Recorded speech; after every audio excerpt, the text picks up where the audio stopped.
Yo soy Marcelo Rubinstein, soy profesor asociado del Departamento de Fisiología y Biología Molecular y Celular de la Facultad de Ciencias Exactas de la UBA, e investigador superior del CONICET. Y en este momento soy el director interino del INGEBI, que es un instituto que se dedica a investigar en temas de biotecnología, en temas de neurociencia también, y en temas de parasitología molecular. Y particularmente doy clases en la facultad en varias materias, pero una de ellas es en Fisiología del Sistema Nervioso hace muchos años, y enseño neurotransmisores. Le enseño a estudiantes de biología cómo funcionan algunos neurotransmisores en nuestro cerebro. Y como hoy vamos a hablar de uno de ellos, o de una familia de ellos, casi que esto va a ser una especie de clase, una clase un poco abierta, una clase un poco básica, no es para especialistas, y espero que quienes no estén muy familiarizados con alguna terminología lo puedan seguir. Porque lo que nos interesa en esta clase o en esta charla, lo que más me interesa que queden claros son 2 o 3 conceptos. ¿Y cuáles son? Uno de ellos, o la primera pregunta, es esta pregunta que se hizo Raphael Mechoulam a principios de la década del 60. Raphael Mechoulam es un hombre que, como hoy hablábamos con Raquel, merece sin ningún lugar a dudas el premio Nobel, y ahora se van a dar cuenta por qué. Es un búlgaro de origen, nacido en Bulgaria, de familia judía, como muchos casos conocidos de científicos que tuvieron que irse de Europa, se fue a Israel, y en Israel, en un Israel que comenzaba a ser un país todavía con un montón de dificultades respecto del financiamiento, que ahora no los tiene como en esa época. Él cuenta muy bien en una película que les recomiendo que se llama The Scientist, cuenta muy bien que dijo, bueno, yo quería trabajar, y esto es un problema que nos pasa mucho a los argentinos también, o que nos debería pasar, elegir temas muy importantes, pero que nadie esté haciendo. Es una decisión que todo científico en algún momento, sobre todo cuando son jóvenes, tienen que tomar, porque es muy difícil competir contra los grandes países y contra los grandes laboratorios para tratar de hacer descubrimientos originales y de valor. Y él se la pasó leyendo libros y dijo, ¿cuál sustancia muy importante para la población humana todavía no se sabe nada? Y lo que el tipo dijo es el cannabis sativa. Y se fue luego de hablar con el presidente del Instituto Weizmann, que le dio autorización, se fue a la comisaría a pedir que le dieran hashish decomisado, de contrabando, y le dieron, era en la década del 60, y el tipo era un químico, es un químico, y luego de hacer química clásica, descubre esta molécula. En realidad él logra purificar 12 fracciones distintas. Esas 12 fracciones son probadas en monos, en un laboratorio en Israel, y lo que ve es que ninguna de esas sustancias, ninguna de esas fracciones produce ningún efecto en los monos, salvo una de esas fracciones, que lo único que hace es que los monos estén muy relajados, ¿no? Él lo describe como que no estaban para nada dormidos, no estaban para nada anestesiados, sino que estaban como muy, muy sedados, relajados. Entonces dijeron, bueno, esa debe ser la fracción por los usos populares de la marihuana, por ahí esa fracción tiene algo que ver con algún principio activo, y lo que hace es un experimento impresionante, que es reunir una cantidad de amigos y colegas en su casa, y le hace preparar a su esposa una torta de chocolate, que la divide en 12 porciones, a 6 de ellas le inyecta 10 miligramos de este principio activo puro, que el tipo había purificado, y otros 6 no tienen nada, pero todos los que están ahí saben que les puede tocar una u otra cosa. Y ahí está un dibujo de la descripción, ahí estaría tomando notas Rafael a ver, esto no, perdón. ¿Dónde está el...? Perdón, gracias. Acá tengo el puntero. Ahí está Rafael, acá está la esposa, la torta y los invitados a la fiesta. Y lo que se vio luego de unos minutos de que empezaron a comer es lo que él describe como una gran variedad de fenotipos conductuales, y rápidamente todos se dieron cuenta quién había recibido la porción de torta con los 10 miligramos y quién no. Y dentro de las cosas que describe, un tipo, por ejemplo, estaba súper relajado, ¿no? Como si estuviera en un spa de fin de semana. Otro se puso a comer de manera voraz. Otra de las mujeres se puso a hablar ininterrumpidamente todo el tiempo y de cualquier cosa. Un tipo no podía parar de reírse. Y una mujer le empezó a decir que se sentía muy angustiada, que estaba como con una crisis de ansiedad y que no podía describir por qué. Entonces, esas son las observaciones que él toma, que hay en los seis tipos que tomaron, que comieron la porción con THC, que es esta molécula que está aquí, produjo este tipo de efectos psicoactivos.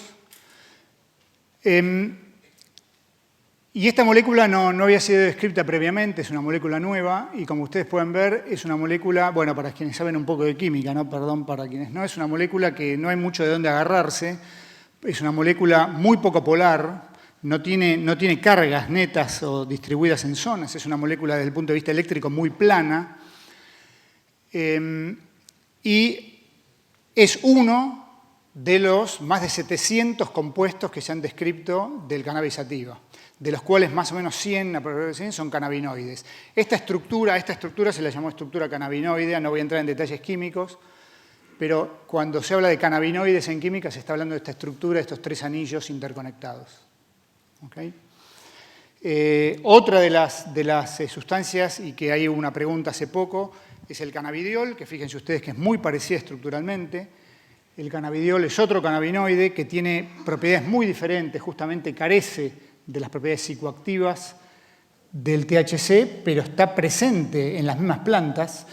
Y ustedes habrán leído, quienes están más interesados en el tema, es que hay diferentes variedades de cannabis. Hay la cannabis sativa, que es el nombre que le dio Linneo, está la cannabis sativa índica, que se la llamamos vulgarmente la cannabis índica, y hay un montón de híbridos. Y hay un montón de híbridos que tienen una genética incluso desconocida, pero que como ahora se pueden secuenciar genomas de planta con bastante rapidez, se puede caracterizar toda la maquinaria biosintética para saber qué tipo de cannabinoides van produciendo algunas variedades y otras. Y ustedes habrán leído que la relación entre THC y CBD es clave para poder entender las propiedades tanto psicoactivas como potencialmente medicinales o medicinales que tienen distintos extractos o preparaciones de cannabis. Ahora, lo que les decía antes es muy interesante y vamos a ver todo el tiempo a lo largo de la charla, y una de las cosas que quiero transmitirles es que este tipo de moléculas es un tipo de moléculas muy atípica en toda la farmacopea.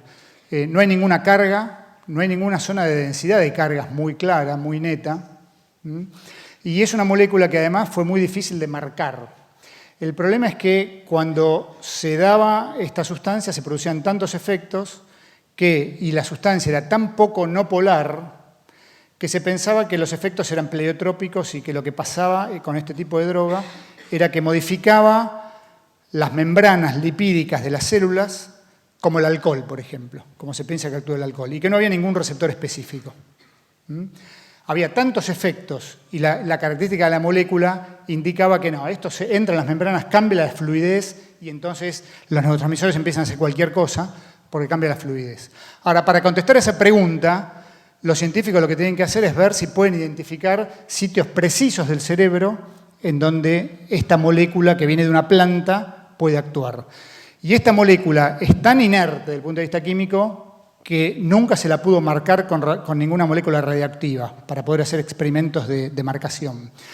Lo que sí, el laboratorio Pfizer diseñó una serie de compuestos, estos de hecho tenían las mismas propiedades psicoactivas que el THC, y a este compuesto sí se lo pudo marcar, el CP55940, y ese compuesto se pudo marcar con tritio, que es hidrógeno radioactivo, y de esa manera, marcando este doble enlace con una reacción química bastante simple, se pudieron poner una molécula de dos átomos de tritio en cada molécula de CP55940, y estudios hechos por Mechoulam en colaboración con un grupo de los Estados Unidos mostraron este tipo de resultado. Este es un corte coronal, estos dos son cortes coronales, sagitales, que serían a este nivel, de cerebros de rata, que son muy parecidos a los nuestros.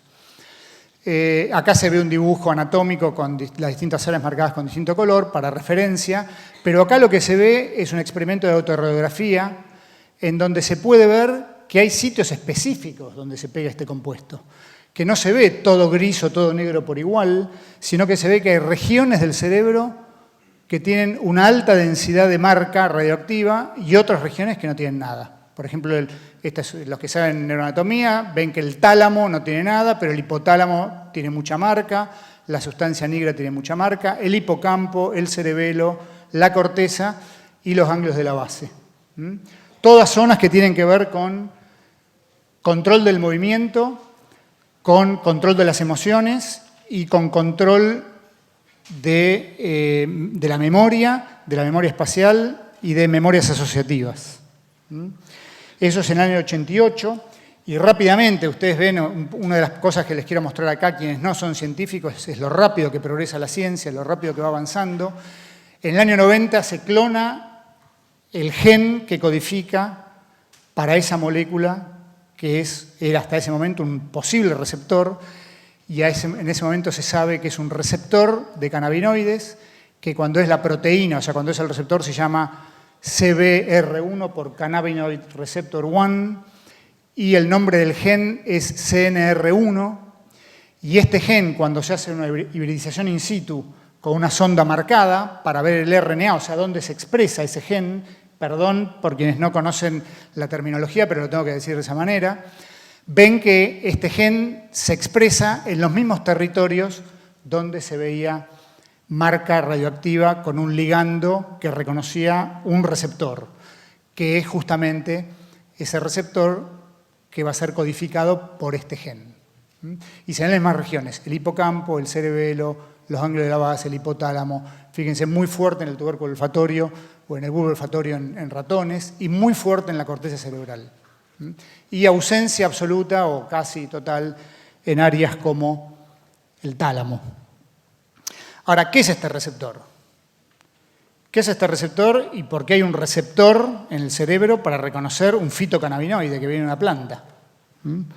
Bueno, cuando se analiza la estructura molecular, rápidamente se dan cuenta los investigadores que es un receptor que pertenece a una familia muy grande de receptores que se lo llama comúnmente como receptores acoplados a proteína G, porque son receptores de membrana, esta es la parte extracelular, esta es la parte intracelular, tienen 7 dominios de transmembrana, están como cosidos a la membrana y finalmente logran hacer una unión a proteína G que le da la posibilidad a estas moléculas, estas son moléculas espectaculares de todo ser vivo, de recibir información del medio ambiente y transferir información adentro de la célula.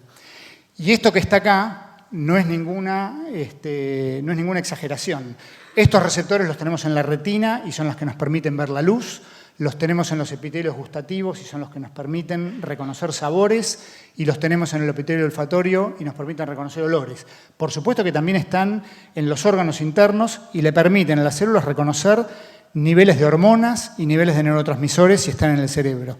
Es una familia de cientos de genes que codifican para estos receptores, que nosotros los llamamos radares moleculares, porque son moléculas que están a la pesca de información. Están a la pesca de información como verdaderos radares que tratan de decodificar qué es lo que está pasando en el mundo exterior para dar cierta información. Ahora, ¿qué están haciendo estos radares esperando que nosotros en algún momento nos comamos un brownie? ¿No? Evidentemente sería como la hipótesis B.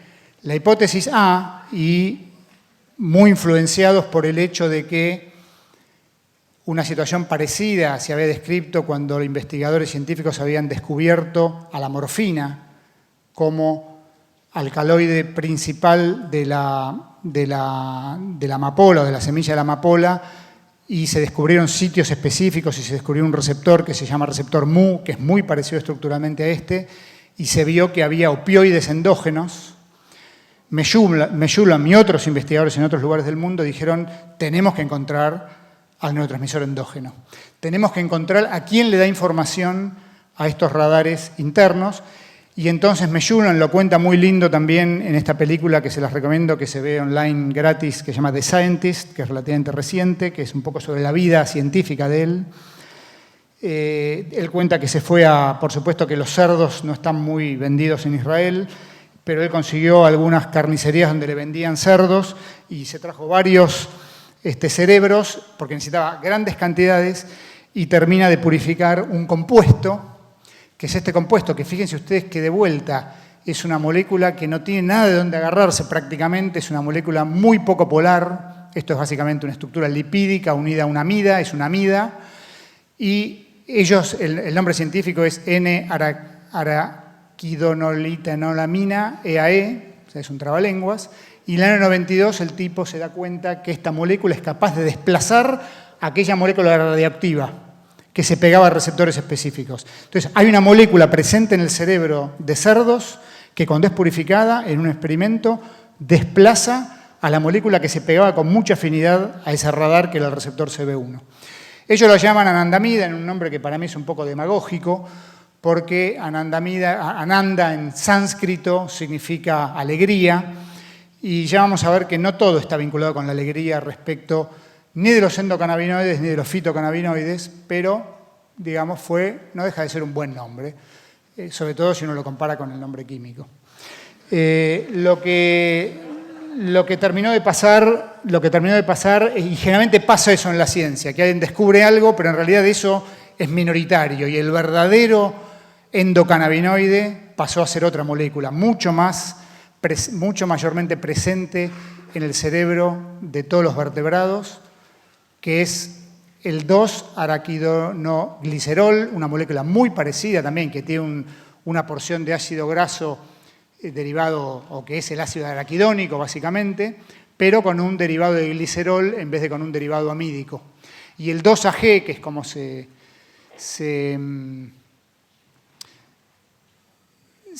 abrevia en la jerga científica, es el verdadero endocannabinoide que es mayormente detectado por los receptores CB1. Entonces, ¿qué tenemos? Tenemos un sistema que produce moléculas farmacológicamente idénticas a las que produce la marihuana. Y es un concepto que a más de uno le dio vuelta a la cabeza. Porque ¿cómo puede ser que nosotros seamos productores de sustancias que básicamente hacen lo mismo que las sustancias que están dentro de la marihuana? Y esas sustancias son reconocidas por receptores que no están, o creemos que no están, para reconocer al THC y a otros cannabinoides, sino que están para reconocer a nuestros propios endocannabinoides, que también es un nombre erróneo. ¿Por qué? Porque yo le dije a ustedes que la palabra cannabinoide, desde el punto de vista químico, tiene que ver con esos 3 anillos, y estas moléculas no tienen nada que ver con eso. Lo que sí tiene que ver es que son capaces de unirse al mismo receptor que los cannabinoides presentes o de origen vegetal. Entonces, nuestro cerebro está inundado de endocannabinoides. Cuando nosotros nos alegramos, cuando nosotros tenemos miedo, cuando nosotros nos alertamos por una situación, por ejemplo, cuando hubo gente que reaccionó ante el discurso de Lino, ahí surgen un montón de endocannabinoides. Y cuando yo estoy hablando ante una situación con ustedes en donde también tengo que extremar cada una de mis palabras, estoy lleno de endocannabinoides en mi cabeza. Porque los endocannabinoides, ahora yo los voy a mostrar a ustedes, están presentes a demanda. Se producen en sitios del cerebro que están muy activos, que pueden estar activos en sitios de memoria cuando yo trato de recordar algo, en sitios de memoria cuando yo estoy aprendiendo una tarea, en sitios que controlan tareas motoras, cuando yo estoy tratando de tocar, por ejemplo, el piano, la guitarra, en donde yo tengo que recordar un recorrido motor, ahí se liberan muchos endocannabinoides. Y por supuesto cuando me enojo, y por supuesto cuando algo me da miedo, también se liberan muchos endocannabinoides. Y es por eso que cuando uno consume marihuana, puede tener una gran cantidad de sensaciones y de efectos. Porque los sistemas, como yo les mostré, si bien no están en todo el cerebro por igual, son muchísimos. De hecho, el receptor CB1 de todos los radares que tenemos en el cerebro, de todos los receptores acoplados a proteína G, es el más abundante de todos los que tenemos en el cuerpo humano, en el cerebro humano. Entonces, no solamente tenemos un receptor que detecta THC, sino que es el más abundante que tenemos en nuestro cerebro. Fíjense la importancia que debe tener entonces la neurotransmisión de endocannabinoides. Ahora, tan importante es que se encargó perfectamente de ser diferente a todos los demás. Y ahora les voy a contar en los minutos que me queda por qué es tan diferente a todos los demás y por qué tenemos que cuidarlo tanto a este sistema. Es diferente a todas las moléculas que ustedes escucharon hablar y que ustedes saben o intuyen al leer estos nombres que son neurotransmisores. El glutamato, el GABA, la dopamina, la acetilcolina, la histamina, son todos derivados, en la mayoría de ellos, de aminoácidos o de péptidos. Son moléculas que están muy cargadas y son moléculas que por estar muy cargadas no pueden vivir libremente adentro de un terminal nervioso, sino que tienen que estar acumulados en vesículas. Ahora se los voy a mostrar eso. Y hay varias situaciones en donde los endocannabinoides no se parecen para nada a un neurotransmisor como los que acabo de describir. Esto es para que nos pongamos de acuerdo, especialmente con quienes no son neurobiólogos o estén un poco alejados de la neurobiología. Lo que se llama sinapsis es al modo de comunicación entre dos neuronas. Las neuronas se comunican, primero una neurona va transfiriendo información química a lo largo de un axón, pero cuando termina el axón, lo que hace es liberar un neurotransmisor para que esta neurona se entere que acá hubo actividad. Acá hay receptores para este neurotransmisor y a partir de la propagación de este potencial de acción se dispara otro potencial de acción que va a liberar otro neurotransmisor. Ahora, las neurotransmisiones pueden ser excitatorias o inhibitorias. Entonces, si esta neurotransmisión es excitatoria, se produce una activación de esta neurona. Pero si este neurotransmisor, el rojo, es inhibitorio, esta neurona se silencia. Porque hubo un pasaje de información que es básicamente prender un semáforo en rojo. Ahora vamos a ver cuál es la función de los endocannabinoides en todo esto. Pero para eso voy a incorporar otros elementos a una sinapsis. Acá tenemos el terminal presináptico, este es el terminal postsináptico o una dendrita postsináptica y este es el espacio en donde va a ocurrir la sinapsis. En estas vesículas está acumulado un neurotransmisor. Y es fundamental que esté acumulado. Este tipo de neurotransmisor que todavía no ingresó a estas vesículas no va a participar de una neurotransmisión sináptica. Tienen que estar dentro de las vesículas. ¿Okay? Estoy hablando, por ejemplo, de un neurotransmisor excitatorio como el glutamato. Y acá tenemos una membrana postsináptica con receptores para el glutamato que pueden ser de diferentes tipos. Este, por ejemplo, es uno parecido al del cannabinoides porque es un receptor acoplado a proteína G. Fíjense esa estructura similar que ustedes tenían. Y estos son canales iónicos. La membrana celular, como ustedes recordarán del colegio secundario, siempre está negativa en su interior respecto de su exterior. Hay una diferencia de potencial en toda célula que está viva. De eso se trata de estar vivos, mantener esa diferencia de potencial. Cuando nos morimos, todo se iguala.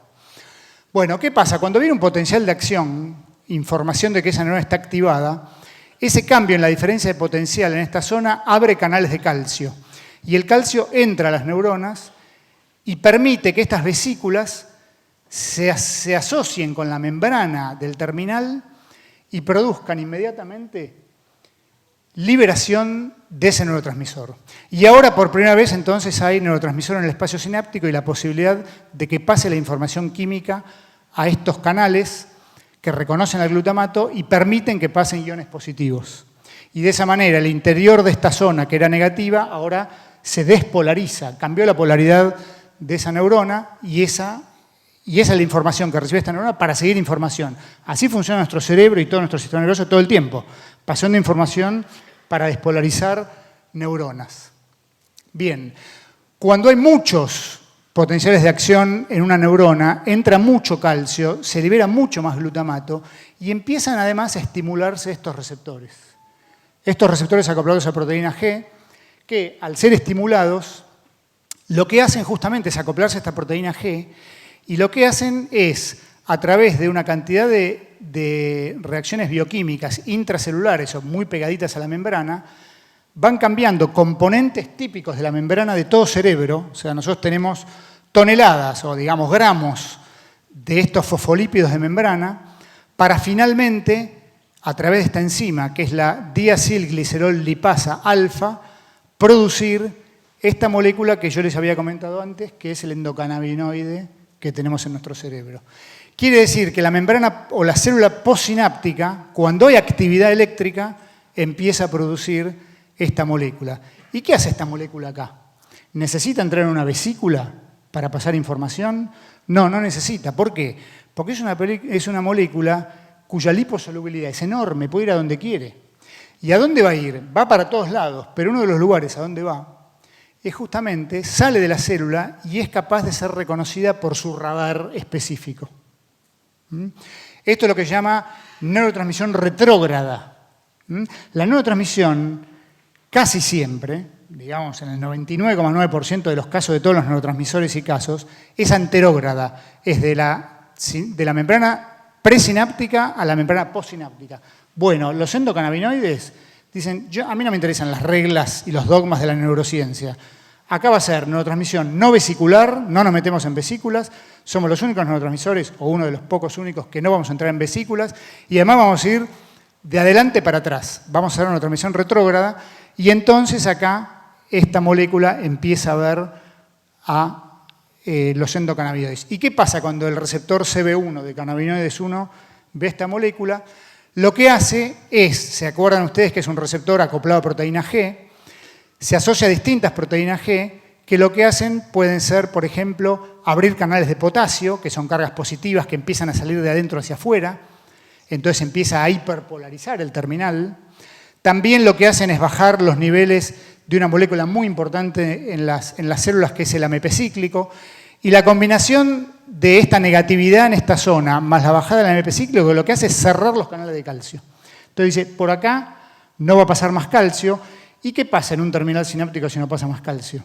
No hay más neurotransmisión.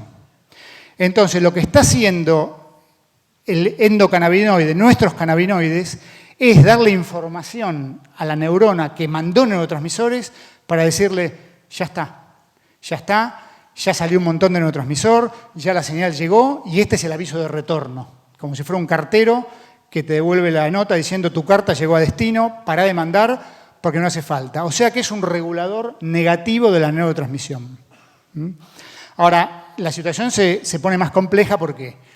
Porque no solamente es un regulador negativo de neurotransmisiones excitatorias, ¿no? El glutamato sale de acá, sino que por difusión también es capaz de actuar en receptores de cannabinoides presentes en terminales de neuronas inhibitorias.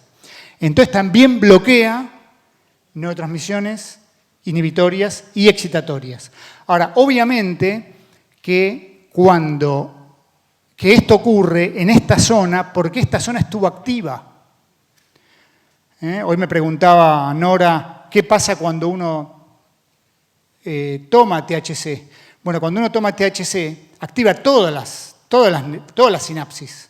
Acá ya no es una neurotransmisión dedicada a una zona que activó, sino que va a haber un baño generalizado en todas las sinapsis del cerebro, se hayan usado o no se hayan usado recientemente. Entonces, ahora que entendemos o que sabemos que tenemos un sistema que está presente en muchísimas áreas de nuestro cerebro y que funciona de esta manera, en donde tenemos un cerebro como el nuestro, lleno de receptores CB1, en donde se pueden producir situaciones de distinto tipo, bueno, hay una cantidad de fenotipos que podemos evidenciar cuando las personas o pacientes reciben administración exógena de cannabinoides.